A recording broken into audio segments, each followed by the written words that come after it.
Good morning विद्यार्थी मित्रांनो. तुम्हाला स्क्रीनवर वेगवेगळ्या पक्ष्यांचे चित्र दिसत आहे.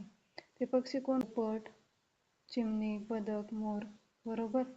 तर अशा प्रकारे आज आपण चोच आणि चारा या पाठाचा अभ्यास करणार आहोत.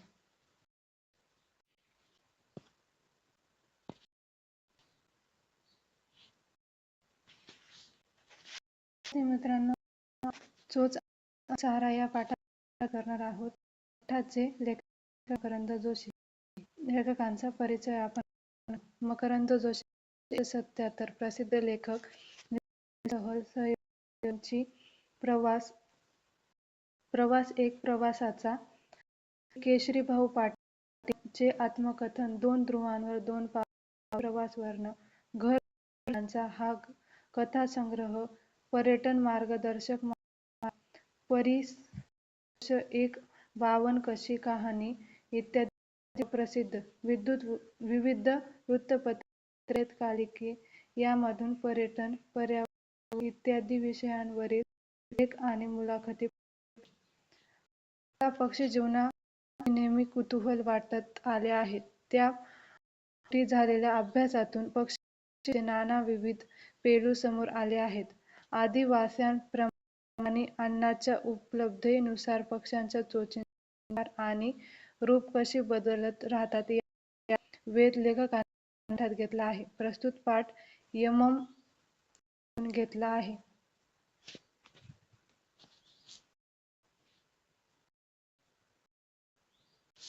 मी आता पाठाचे वाचन करते. तुम्ही सगळ्यांनी लक्ष द्यायचे. तिची इवलीशी चोच, तेच दात तेच ओठ अशा शब्दांमधून सुगरण पक्षाचे वर्णन बहिणाबाई आपल्या निरीक्षणामधून करतात. सुगरण पक्षाच्या चोचीचे त्यांनी केलेले वर्णन बहुतेक सगळ्याच पक्ष्यांना सहज लागू पडतं. पक्षींची चोच म्हणजे केवळ त्यांच्या तोंडाचा भाग नाही, कारण या चोचीने अन्न खाण्याबरोबर इतर अनेक काम सहज केली जातात. जर तुम्ही वेगवेगळ्या जातीच्या पक्ष्यांचे बारकाईने निरीक्षण केले तर लक्षात येईल की पक्षी आपल्या चोचीचा उपयोग चिखलातून किंवा झाडाच्या खोडातून अन्न शोधणं, बिया फोडणं,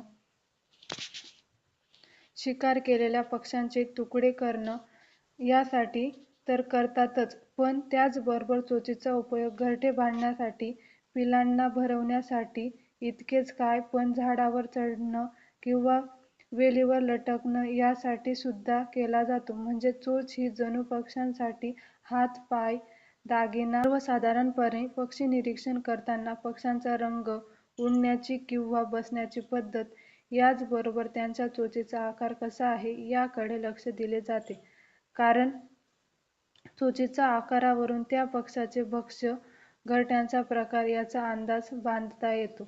प्राणिसृष्टीच्या वेगवेगळ्या गटातल्या प्राण्यांच्या शरीर रचनेकडे बदलणाऱ्या नैसर्गिक परिस्थितीमध्ये टिकून राहणाऱ्या प्राण्यांच्या शरीरात बदल होत गेले. त्यातले काल सुसंगत, उपयोगी आणि आवश्यक बदल टिकून राहिले.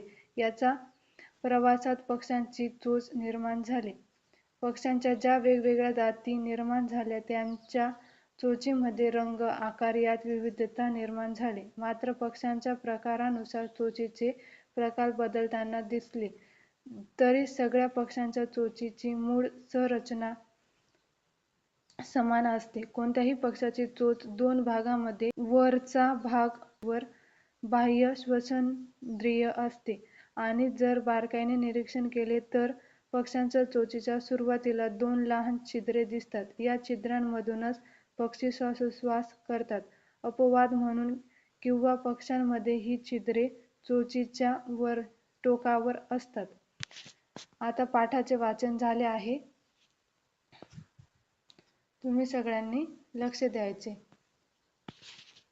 तिची इवलीशी चोच, तेच दात तेच ओठ अशा तिची इवलीशी चोच, तेच दात तेच ओठ अशा शब्दांमध्ये सुगरण पक्षीचे वर्णन बहिणाबाई आपल्या निरीक्षणामधून करतात.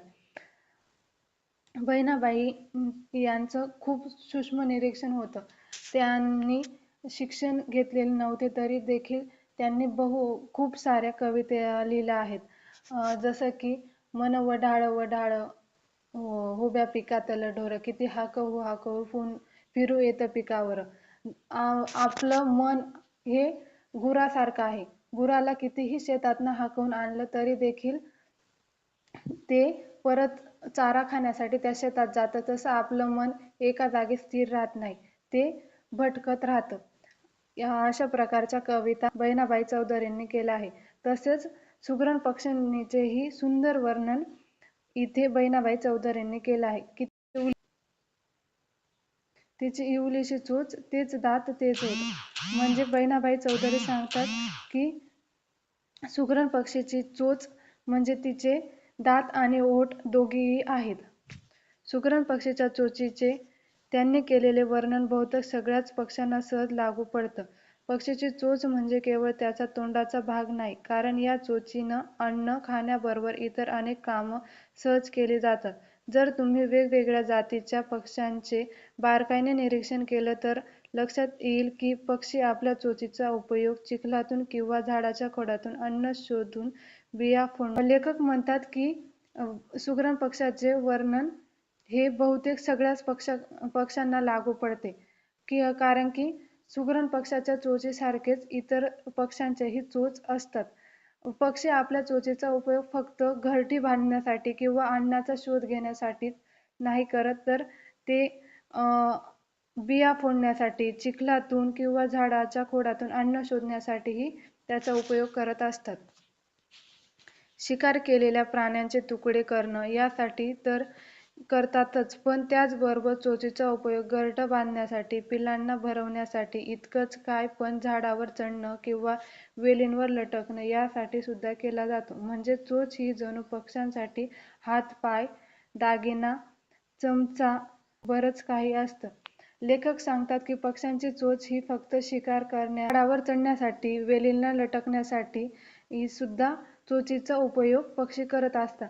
पक्ष्यांची चोच जणू त्यांचे हात, पाय, दागिने, चमचा, करवत वगैरे असं सगळं आहे असं लेखक सांगतात.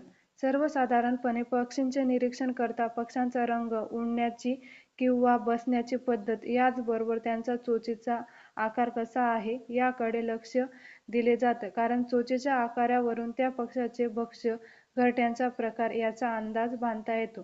प्राणिसृष्टीमध्ये वेगवेगळ्या गटातल्या प्राण्यांच्या शरीर रचनेकडे लेखक सांगतात की पक्ष्यांचा रंग, त्याची उडण्याची पद्धत, बसण्याची पद्धत यावरून त्या पक्ष्यांचं अन्न ठरत असतं. तो पक्षी कोणत्या प्रकारचे अन्न खाऊ शकतो असे आणि कोणत्या प्रकारचे घरटे बांधू शकतो. कारण की प्रत्येक पक्षाचे घरटे हे वेगवेगळे असते. चिले असते, सुग्रणीचे वेगळे असते आणि बदक हे पाण्यातले मासे खाऊ शकतात कारण की त्यांची चोच लांब असते म्हणून. तसं पोपट हे फळच जास्त खातात. बदललेल्या श्वास घेण्यासाठी नाकाचा उपयोग करतो. तसा पक्ष्यांना श्वास घेण्यासाठी चोचीवर 2 छिद्रे असतात. त्या छिद्रांवाटून पक्षी श्वासोच्छ्वास घेत असतात. अशा प्रकारे आज आपण चोच आणि चारा पाठाचा पाठ आपण पुढील तासिकेला अभ्यासू.